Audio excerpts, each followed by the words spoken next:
नमस्कार, मैं हूं वंदना पांडे और आप देख रहे हैं के न्यूज इंडिया। बात करेंगे जड़ी बूटियों का आविष्कार हो रहा चमत्कार। हमारे देश में चमत्कार और तांत्रिक शक्तियों के दावे करने वाले लोग हर कोने में मिल जाएंगे, लेकिन सच्चे वैद्य और साधक जो अपनी साधना और आयुर्वेद के ज्ञान से लोगों को नया जीवन देते हैं, ऐसे बहुत कम लोग ही होते हैं। के न्यूज ने एक ऐसे ही साधक की खोज की है, जिन्होंने मात्र 8 वर्ष की उम्र में घर परिवार त्याग कर जंगल और पहाड़ों में संतों की सेवा की, फिर चमत्कारिक औषधियों और अपने तपोबल से हजारों लोगों को गंभीर बीमारियों से मुक्ति दिलाई। आइए चलते हैं मध्य प्रदेश के विंध्य पर्वत की गुप्त गोदावरी की कंदराओं में, जहां पर साधनारत बाबा हनुमान दास के बारे में भी जानते हैं। विंध्य पर्वत की कंदराओं में छिपा आयुर्वेद का रहस्य। ये है चित्रकूट से सटे मध्य प्रदेश के विंध्य पर्वत की तलहटी। संयोग से यहाँ सुदूर आश्रम के न्यूज की मुलाकात होती है बाबा हनुमान दास से। बता दें, ये वो साधक हैं जिन्होंने अपने गुरुओं से प्राप्त आयुर्वेदिक ज्ञान और तपोबल से अर्जित दैवीय शक्तियों के सहारे असाध्य रोगों से जूझ रहे लोगों को नया जीवन दिया है। बाबा का दावा है कि वे कैंसर दूसरे स्टेज तक, ब्रेस्ट और शरीर की गांठें, हृदय रोग, गैस से संबंधित बीमारियों और यहाँ तक कि भूत प्रेत बाधा तक की समस्याओं का समाधान कर देते हैं। समय हम आ गए हैं, महाराज की एक कुटिया है और मैं आपको बता दूं, यहाँ बहुत दूर दूर से लोग आए हैं। और आइए बात करते हैं क्या है महाराज जी का, कैसे इलाज करते हैं और कैसे लगता है। भैया क्या नाम है आपका? आशीष। कहाँ से आए हैं? प्रयागराज से। पहली बार आए या और पहले? इसके पहले भी हम आ चुके हैं। तो मतलब हमारे छोटे भाई की वाइफ जो है, उनको काफ़ी राहत मिली है। क्या प्रॉब्लम क्या थी उनको? वो मतलब ये सीने में गांठ थी अस्तर में, तो अभी काफ़ी रिलीज 50% ज़्यादा आराम हो गया है। डॉक्टर को दिखाया था पहले आपने? वहाँ पे ऑपरेशन के लिए बोला। ऑपरेशन के लिए बोला था। तो अब क्या लगता है कि ऑपरेशन कराना पड़ेगा? नहीं, ऑपरेशन जरूरत नहीं, समझ में आ रही है। अब ऑपरेशन की दर्द वगैरह कोई वो नहीं है। किस किस तरीके के मरीज यहाँ आते हैं और आप और अब इस बार किस तरह का मरीज लेके आए? अभी तो हमारे पास 2 मरीज हैं। एक मेरी वाइफ है, ये पेट संबंधित उनको परेशानी है, और हमारी बुआ जी उनको जो है पैर से संबंधित और पेट दोनों से उनको गैस का प्रॉब्लम और पैर का जो है दर्द रहता है। अगर हम बात करें यहाँ, चूँकि आप प्रयागराज से आते हैं और यहाँ से प्रयागराज की दूरी लगभग 150-200 किलोमीटर, और यहाँ अगर ये आश्रम की बात करें तो ये आश्रम बहुत बियाबान जंगल और पहाड़ के नीचे, यहाँ के बारे में कैसे पता चला? एक्चुअली हमारे गांव के एक आए थे, तो उन्हीं के द्वारा हम लोग पता चला, उन्हीं के द्वारा एड्रेस मिला और हम लोग आप अंदाज़ा लगा सकते हैं कि प्रयागराज से चल करके इतने 47 डिग्री तापमान में, भीषण गर्मी के बाद भी भैया यहाँ पर दोबारा आए हैं। और पिछली बार अपनी बहू को लेके आए थे, और इस बार अपनी पत्नी और बुआ को लेके आए हैं। और कहते हैं यहाँ जो भी आता है वो दवाओं से और उनकी दुआओं से, जो महाराज जी हैं अंदर इनके, उससे ठीक होता है। और भी लोगों से बात करेंगे और जानेंगे क्या है हकीकत यहाँ की पूरी। अभी एक और मरीज हैं, हम इनसे जानेंगे। क्या नाम है आपका? कहाँ से आई हैं? रजौला, चित्रकूट, मध्य प्रदेश। तो क्या दिक्कत हुई है? पहली बार आई है? पहली बार। क्या दिक्कत है? हमें सर बहुत दिक्कत थी। घर में दिक्कत थी, एक में एक बीमार पड़े रहते हैं, अब कहीं खास, कहीं पेट दर्द करता है, कहीं हाथ में दर्द होती है। तो किसने बताया था आपको? हमें हमारे गांव के लोग बताए। यहाँ और भी लोग आते थे? हाँ, आते। तो ठीक हो गए? ठीक हो गए। इनका कहना है कि इनके गांव के लोग यहाँ आते थे, वो बताते थे कि उनको आराम मिला है, और ये उन्हीं को सुन करके ये यहाँ ही हैं। इनकी तमाम तरह की समस्या है। अब महाराज जी देखेंगे और क्या इनको लाभ मिलता है, ये तो महाराज जी और ये ही जानती है। आइए चलते हैं, जानेंगे और भी लोगों से बात करेंगे क्या है।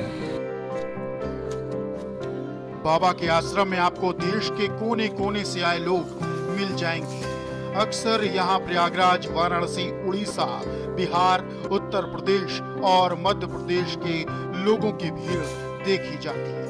खैर, आश्रम में आए लोगों ने बताया कि बाबा हनुमान दास पिछले कई वर्षों से विंध्य पर्वत की दुर्लभ जड़ी बूटियां और अपनी साधना से असाध्य रोगों का इलाज कर रहे हैं। कई मरीज जो पहले यहाँ इलाज के लिए आए थे अब पूरी तरीके से स्वस्थ हैं। एक मरीज ने बताया, मैंने अपने रिश्तेदार को कैंसर की बीमारी के साथ यहाँ पर लाया था। बाबा के इलाज से अब वो बिल्कुल ठीक है। बाबा भूत प्रेत बाधा का भी करते हैं निवारण। हम इस समय आप पहुंचे हैं, ये चित्रकूट का क्षेत्र है, मध्य प्रदेश की सीमा पे। मैं आपको बता दूं कि बांदा से लगभग 150 किलोमीटर और ये विंध्य पर्वत श्रृंखलाएं हैं। और विंध्य पर्वत श्रृंखलाओं का ये जो समूह है आप देख पा रहे हैं कि मैं आपको बताऊं कि यहाँ पर ऐसे संत हैं जो लोगों की सेवा करते हैं, लोगों को स्वस्थ लाभ देते हैं। साथ में इस बियाबान जंगल के अंदर ही वो रहते हैं और तपस्या करते हैं। आज हमारी टीम यहाँ ऐसे संत से मिलने आई है और जानेंगे कि क्या है यहाँ का मामला और क्या है इस संत की हकीकत। आज उठाएंगे पर्दा सच से। आज इन पर्वत श्रृंखलाओं में बसे तमाम तपस्वी आज उनसे भी मिलेंगे और जानेंगे कि कौन लोग हैं जो इन कंदराओं में रह करके तपस्या कर रहे हैं सैकड़ों वर्षों से और आज भी बहुत ही लोगों से दूर रहते हैं। आइए चलते हैं, देखेंगे। अभी बहुत ही बीहड़ रास्ता है और इन रास्तों को पार करते हुए हम महाराज जी तक पहुंचेंगे और महाराज जी को देखेंगे कि कहाँ रहते हैं। आपको बता दें कि बाबा हनुमान दास न केवल शारीरिक बीमारियों का इलाज करते हैं बल्कि तांत्रिक प्रयोग और भूत प्रेत बाधा से पीड़ित लोगों की समस्याओं का भी समाधान करते हैं। उनकी आध्यात्मिक क्रियाओं और तंत्र मंत्र का ज्ञान लोगों को इन उत्कृष्ट बाधाओं से मुक्ति दिलाता है। वहीं बाबा हनुमान दास ने बताया, मैंने बचपन से ही संतों की संगति में रहकर आयुर्वेद और साधना का ज्ञान प्राप्त किया। ये जड़ी बूटियां और मेरी साधना ही लोगों को ठीक करती हैं। मेरा उद्देश्य केवल सेवा है। आखिर हम इन पहाड़ों पर चढ़ते हुए खोजते हुए आज हम महाराज जी के पास पहुंच गए हैं। हालांकि महाराज बहुत दुर्गम क्षेत्र में रहते हैं, इन पहाड़ों के बीच में रहते हैं और यहाँ से लगभग 3 से 4 किलोमीटर ना तो किसी तरीके का कोई गांव है और ना ही कोई कस्बा। ऐसे में इन जंगल के अंदर ये महाराज जी कैसे अपना जीवन यापन करते हैं, कैसे तपस्या करते हैं और कैसे ये जड़ी बूटियों खोज करके जो आने वाले बीमार लोग हैं, आने वाले जो भक्त हैं, आने वाले जो परेशान लोग हैं, उनका किस तरह से इलाज करते हैं, इसके बारे में हम जानेंगे। सबसे पहले महाराज जी आपका स्वागत है हमारे इस खास कार्यक्रम में। क्या नाम है आपका? जय सिया राम। हमारा नाम हनुमान दास है और हमारा चित्त यहीं पालदेव, ग्राम पालदेव की जन्मभूमि है और ये राजा मोहरध्वज की नगरी सिद्धबाव का स्थान है। और हम यहाँ पर निरंतर बचपन से 8 साल की उम्र से ही साधना और साधु संतों की सेवा में तत्पर रहते थे। अगर हम बात करें इस समय उम्र की, तो इस समय क्या उम्र होगी आपकी? हमारी इस समय उम्र 32-33 साल के आसपास है और हम 8 साल की जब आई थी तभी से हम यहाँ साधु संतों की सेवा में और साधनाओं में रहते थे। यानी लगभग 22 साल से आप यहाँ हैं और यहाँ संतों की सेवा करते रहे और अब खुद तपस्या करके और अपना साधना कर रहे हैं। जी जी जी जी। यहाँ बहुत दूर दूर से लोग आते हैं, तमाम तरह के असाध्य रोग लेकर के आते हैं, तमाम तरह की बाधाओं को लेकर के आते हैं। तो किस तरीके के लोग कहाँ से आते हैं और कैसे इलाज करते हैं? हमारे पास हर देश के हर प्रांतों से जो है लोग आते हैं। बम्बई, महाराष्ट्र, कर्नाटक और दिल्ली, पंजाब, बिहार और बुंदेलखंड हर जगह से आते हैं। और यहाँ का इलाज ये है कि जब हर जगह से लोग पीड़ित होते हैं और हर जगह से उनको आराम नहीं मिलता है, फिर वो यहाँ चल करके आते हैं और आए दिन नई नई बीमारियों की जो खोज है, नई नई जड़ी बूटियों की खोज है, वो हम लोग करते हैं। जैसे हमने सबसे पहले नस ब्लॉकेज का सिरप तैयार किया है, तो नस ब्लॉकेज का सिरप एक ऐसा सिरप है जो देश दुनिया में जो अभी तक पूरा अच्छी तरह किसी ने इलाज खोजा नहीं है। तो हम जंगलों में रह गए साधु संतों के पास रह करके और नस ब्लॉक का सिरप जो है खोज किया है और उसको तैयार किया है, जो कम पैसे में और कम समय पे लोगों का सही तरीके से इलाज हो सके और गरीब से गरीब तक का लोगों का इलाज अच्छी तरह से हो सके। क्योंकि नस का ऑपरेशन के सिवा कोई उपाय नहीं है और ऑपरेशन 98% सक्सेस नहीं है, 2% केवल सक्सेस। इसलिए हम नस का मेन किया है। और गैस 84 प्रकार की होती हैं, इसलिए 84 प्रकार गैसों का जो है समाधान किस तरह होना चाहिए, कौन कौन सी जड़ी करना चाहिए, उसका ही खोजा गया है। नस के सिरप के साथ साथ पैरालिसिस, साटिका और घुटनों का दर्द है और 2 स्टेज तक के कैंसर का, इतनी खोज हमने यहाँ जानकारी और साधु संतों की सेवा और उनकी सेवा करने के उपरांत जो जंगल की जड़ी बूटियों को खोजा गया, उनके बताए के अनुसार किया गया और इसीलिए लोग हमारे पास दूर दूर से यहाँ तक आते हैं और उनको पूर्णतः आराम मिलता है। इसमें सिद्ध बाबा का कृपा है और सिद्ध बाबा की सेवा से हमको ये चीज़ों से प्राप्ति हुई है, इसलिए हम सिद्ध बाबा को ही धन्यवाद करेंगे। अगर हम बात करें तो जिस तरीके से पूरे देश में इस समय हार्ट ब्लॉकेज के मरीज़ बढ़े हैं, अमूमन हर 10 आदमी में 1 आदमी 2 आदमी ऐसा मिल जाता है जिसके ब्लॉकेज होंगी, वेंस ब्लॉकेज होंगी, हार्ट ब्लॉकेज होगा और वो लोग बड़े बड़े महानगरों में बड़े बड़े डॉक्टर्स हॉस्पिटल में जाते हैं जहां लाखों रुपए का इलाज कराने के बाद भी उनको लाभ नहीं मिलता है। हालांकि जो बड़े बड़े डॉक्टर हैं वो भी आयुर्वेद की तरफ प्रेफर करते हैं कि आप आयुर्वेद की तरफ जाइए, क्योंकि आयुर्वेद में ही एक संपूर्ण समाधान छिपा है। ऐसे में वो कौन कौन सी जड़ियां हैं और कैसे उनका पालन करते हैं, कैसे मंगाते हैं और क्या क्या जड़ी डालते हैं? उसमें जड़ियों का तो ऐसा है कि कुछ जड़ियों का हमें नाम मालूम भी है और कुछ जड़ियों का नाम नहीं भी मालूम है। इसी तरह जो हम जड़ी मंगाने की बात है तो जब जनता ज़्यादा हमारे पास आती है तो हम जड़ी स्वयं लेने नहीं जा पाते हैं, पर आदिवासियों से वो जड़ियों को बता दिया जाता है तो आदिवासी लेकर के आते हैं। कुछ गांव के लोग हैं जो लगे रहते हैं, उनको बोल दिया जाता है तो उचित जो आदिवासियों का जो आने जाने की मजदूरी जो खर्च है उचित ले करके और वो परसेंटेज को वो दवाइयाँ उपलब्ध करवा देते हैं। जो हमारे यहाँ से मिलती है वो हम फ्री दे देते हैं, भोजन भी लोगों को फ्री दे देते हैं और रहने का भी फ्री कर देते हैं। पर जो आदिवासियों के द्वारा जो दवा आती है उसका कुछ शुल्क उसका लिया जाता है। तो इस तरह नाम तो ऐसा है कि नाम भी बता दिया जा सकता है, पर लोग एक नाम की कई जड़ियाँ होती हैं, इसलिए लोग भ्रमित हो सकते हैं, इसलिए पूर्ण नाम बताने से उसका कोई फ़ायदा होने वाला नहीं है। ये थे महाराज जी। अभी हम महाराज जी से और चर्चा करेंगे क्योंकि कहते हैं कि ये मूरध्वज की नगरी है और मूरध्वज एक ऐसे राजा हुए हमारे सनातन धर्म में जिन्होंने के बारे में कहा जाता है कि अपनी दान वीरता के लिए प्रसिद्ध थे। उनकी जो पत्नी थी तारा नाम था शायद उनका, और मूरध्वज कहते हैं भगवान ने उनकी परीक्षा लेने के लिए उनके पुत्र का आधा भाग मांग लिया था। तो राजा मूरध्वज ने और उनकी पत्नी ने आरे से अपने पुत्र को काट करके भगवान को अर्पित कर दिया था। हालांकि बाद में भगवान ने प्रसन्न होकर के उनके पुत्र को जीवन दान दिया, स्वस्थ किया और तभी से राजा मूरध्वज एक महान दानियों में गिने जाने लगे। आइए चलते हैं, अभी बात करेंगे और यहाँ की प्रगति की उन अलौकिक छटाओं को भी देखेंगे और जानेंगे यहाँ का पूरा इतिहास। कोल भील जनजाति का योगदान। बाबा के इलाज में प्रयोग होने वाली जड़ी बूटियां विंध्य पर्वत के घने जंगलों से कोल और भील जनजाति के लोग इकट्ठा करते हैं। ये आदिवासी बाबा को औषधियां उपलब्ध कराते हैं और बदले में बाबा मरीजों से मिलने वाले दान का हिस्सा इन्हें देते हैं, जिससे ये अपने परिवार का भरण पोषण करते हैं। बाबा का यंत्र समस्याओं का अनोखा निदान। ऐसा बताते हैं कि बाबा हनुमान दास के पास एक विशेष लकड़ी का यंत्र है जिसके माध्यम से वे मरीजों की समस्याओं का पता लगाते हैं।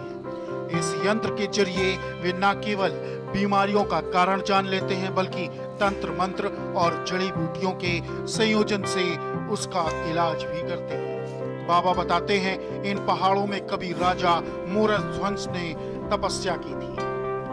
आज भी ये कंदराएं साधकों के लिए पवित्र है। आश्रम का रास्ता और प्राकृतिक सौंदर्य। वहीं आपको बता दें कि बाबा का आश्रम चित्रकूट से सतना यानी कि मध्य प्रदेश के रास्ते पर पथरा पालदेव गांव से लगभग 4 किलोमीटर दूर जंगल में बसा है। यहाँ पहुंचने के लिए कोई सार्वजनिक साधन उपलब्ध नहीं है। लोग निजी वाहनों या चित्रकूट से ऑटो रिक्शा आदि बुक करके यहाँ पर आते हैं। पहाड़ों की तलहटी में बसा यह आश्रम अपने सुरमय वातावरण और प्राकृतिक सौंदर्य से सभी को आकर्षित करता है। यहाँ बहने वाला झरना और उसका पानी भी अपने आप में औषधीय गुणों से युक्त माना जाता है। बाबा उनके आश्रम में रहने वाले लोग इसी झरने के पानी से अपनी प्यास बुझाते हैं। क्या नाम है तुम्हारा? नन्नू कहाँ के रहने वाले? यहीं के। यहाँ ये महाराज जी दवा ववा देते हैं और झाड़ फूक करते हैं, क्या है सब? जन कल्याण।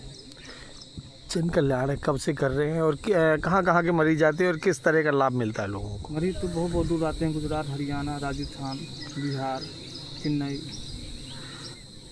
तो किस तरह के मरीज ज़्यादा आते हैं?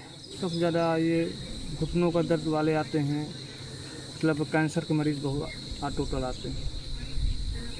तो क्या लाभ मिलता है, क्या किस तरीके से महाराज इलाज करते हैं? क्या भूत प्रेत का भी इलाज करते हैं महाराज जी। 80% फायदा जब हो जाता है, जब ठीक हो जाता है। क्या कोई पैसा ऐसा भी लेते हैं महाराज? ऐसा कुछ नहीं लेते हैं। दवा का पैसा जब महाराज जी वहाँ बैठते हैं, वहाँ दवा का पैसा लगता नहीं है। बगल में का पर्चा बनाएंगे, उसका दवा का पैसा दूसरी जगह लगेगा। अच्छा, जड़ी बूटियाँ जो बाहर से लोग लेते हैं उसका पैसा बाहर दुकान में लगता है? बाहर दुकान में लगता है। अच्छा, मतलब ये ज़रूरी है कि यहीं खरीदा जाए या कहीं भी खरीद सकता है आदमी? कुछ यहाँ दवा मिलती है तो हम यहाँ आदिवासी बनाते हैं, कुछ वहाँ पंसाई दुकान में नहीं मिल पाएगी। कुछ यहाँ से मिलती है, कुछ पंसाई दुकान मिल जाती है। यहाँ और किस तरह की शक्ति है महाराज जी के पास कि कैसे कर लेते हैं? ये सिद्ध बाबा की कृपा है, तो वही माता की कृपा है। तो महाराज जी उन्हीं की शक्ति से काम करते हैं। विंध्य पर्वत की इन कंदराओं में बाबा हनुमान दास न केवल एक साधक हैं, बल्कि हजारों लोगों के लिए उम्मीद की किरण भी है। उनकी साधना आयुर्वेद का ज्ञान और प्रकृति की गोद में बसी औषधियां असाध्य रोगों से जूझ रहे लोगों को नया जीवन दे रही है। ये स्थान न केवल आध्यात्मिक शांति का केंद्र है, बल्कि प्रकृति और चमत्कार का अनूठा संगम भी है।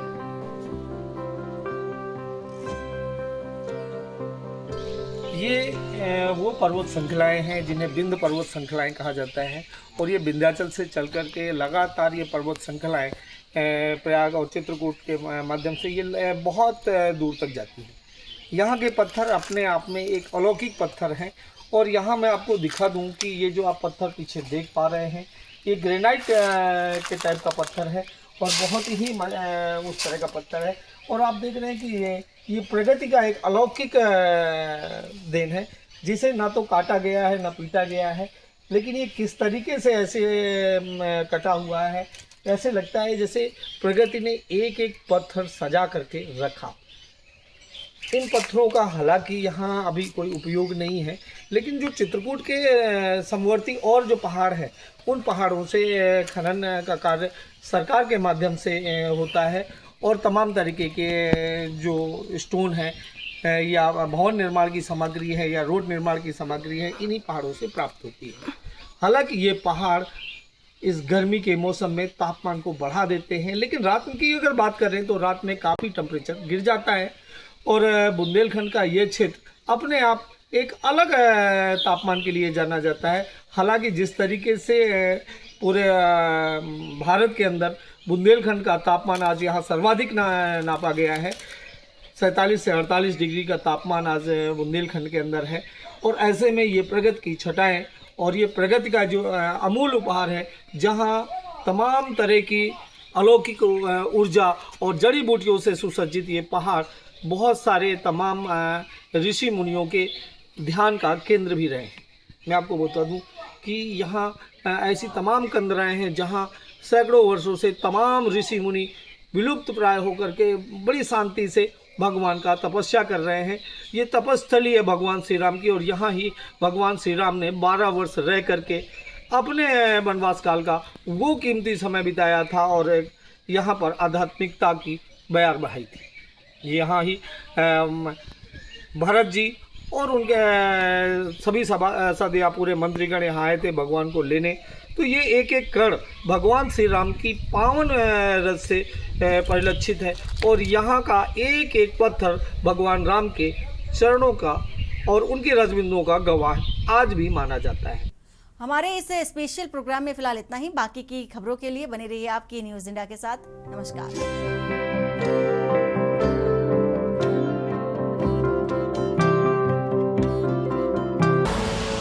आप देख रहे हैं के न्यूज़, खबरों का सारथी।